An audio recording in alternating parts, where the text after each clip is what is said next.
Jeffree Star false copyright striked one of his most vocal critics, Liam McAvoy, after Liam made a video on Jeffree. 2 videos actually. So what was Jeffree's reasoning for this copyright strike, and was it justified? Find out right now on IO. What's gravy, y'all? This is InformOverload. I'm Charlotte Dobray. On this channel we do the news, we spill the tea, we top the 10, and eat potato. Subscribe and follow us on social so we can connect outside of YouTube. If you don't know who Liam McAvoy is, he made quite likely 2 of the best exposing videos I've ever seen on YouTube, and they were barely even like exposing, like he wasn't even bitter about it or anything, he was just bringing some info to light. The videos were about Jeffree Star and his past and what he's been trying to hide. Using a website called the Internet Archive, Liam did a ton of research on Jeffree Star and uncovered some pretty scary stuff. I will not go into too much detail, and frankly Liam's videos are incredible and so well researched, so I'll just leave a link in the comments where you guys can watch the videos for yourself. They are called I Found What Jeffree Star Was Hiding and The Hidden Allegations Against Jeffree Star. I watched both of these videos, and apart from providing straight facts about Jeffree that made him look bad, all Liam did was provide a thought-provoking argument on cancel culture and why Jeffree seems to be so untouchable. They weren't really hate videos at all, in my opinion, but they probably included some things that Jeffree doesn't want people to know, including the creation of a website or a brand called Lipstick, rhymes with Yahtzee, but you can't say it on YouTube. Liam's videos, in addition to all the other allegations against Jeffree, forced Jeffree Star to make a response video and post it to Snapchat, and he also posted a statement to Twitter. Here is the Twitter statement, which is pretty similar to what he posted on Snapchat. He said, "Hey everyone, over the last week a few old photos and a screenshot of an old website splash page from 2004 to 2006 have resurfaced and I'd like to address them. When I was 17 I stupidly referred to anyone who was obsessed with makeup as a lipstick not. It was offensive and derogatory and for shock value. It does not reflect who I am or what I stand for or have ever stood for. It was a slang term when I was young used by TV shows like Seinfeld, who had characters named the soup named after a crazy cook. That is not an excuse, but just giving context. The word itself is disgusting, and I will always be deeply sorry to anyone who had to see that, and will continue to be sorry for all the dumb and vile shit I've said in my past. I want to clear up the misconception that I ever had a makeup company before Jeffree Star Cosmetics. That is 100% false. And a rumor started to clear my name. The website that some are claiming I made never happened or existed. For a few days I launched a splash page with a very graphic photo of me cutting and bleeding. It said coming soon and was intended to be the URL for my live journal profile. I never ended up using it, and that same week dissolved the URL and tried to erase the horrible image of me self-harming from the internet. Also, I've seen a very old photo of me standing next to someone who has a Confederate flag on in a diner that was in Visalia, California. I was asked to be in that photo because I was gay, and obviously not what the flag represents. I was mocking the flag. I see how ugly and wrong it is to be next to it. Should I have told him no for the photo?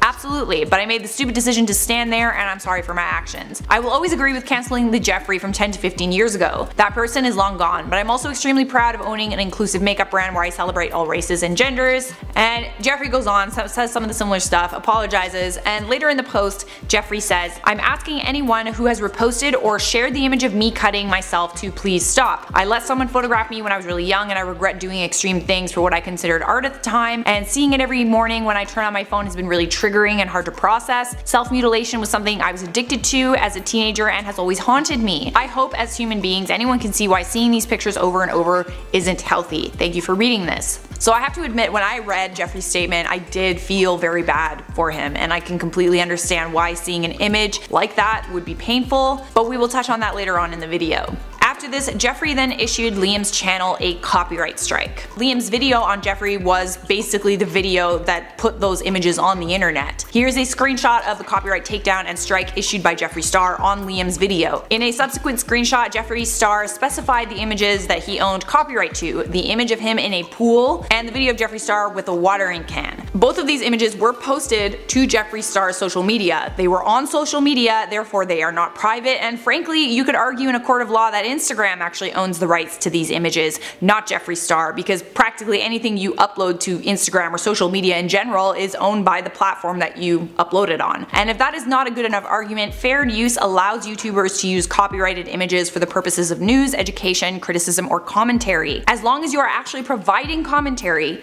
you are allowed to use copyrighted images and you will win that argument in court. Liam also pointed out on Twitter that these images that Jeffree was talking about, you know, the ones that were hard for him to look at, incidentally, actually in his prom night music video from several years ago, which is still viewable on YouTube. So the story about him having like a hard time looking at it and trying to remove it from the internet and forgetting about it, he printed it and put it on his wall. So that story is baloney in my opinion. Definitely worked as a way to garner sympathy though, like I did feel bad reading it. Liam then posted another update on his Twitter where he sought legal advice on the strike and decided to counter it. You can do that on YouTube. If someone issues a copyright strike to you, you can counter it and have the strike or the copyright takedown removed. YouTube then swiftly reinstated the videos and removed the strike. I find it super weird that Jeffree used a copyright strike of all things to take down Liam's video. If anything, Jeffree could have used like a different argument, harassment or bullying, even though I personally feel like those videos weren't harassment in any way. But he used a video and a picture that were already on the internet. Not exactly effective, which is probably why YouTube put the videos back up. Now, some people said that it could have been one of Jeffree's fans who issued the copyright strike on his behalf, but it says on the screenshot of the strike that the takedown notice was issued by Jeffree Star. I do not believe, in my professional opinion, that it would say that if it wasn't Jeffree Star who issued the takedown notice. It also doesn't seem out of his character to do this. As I've said in previous videos, he does block people for a lot of silly reasons,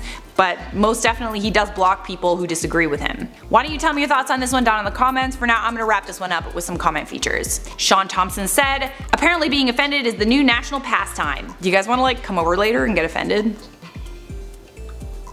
Just me? Alright. Cheyenne said, Charlotte's teeth look a little blue. That's cause I ate a Smurf.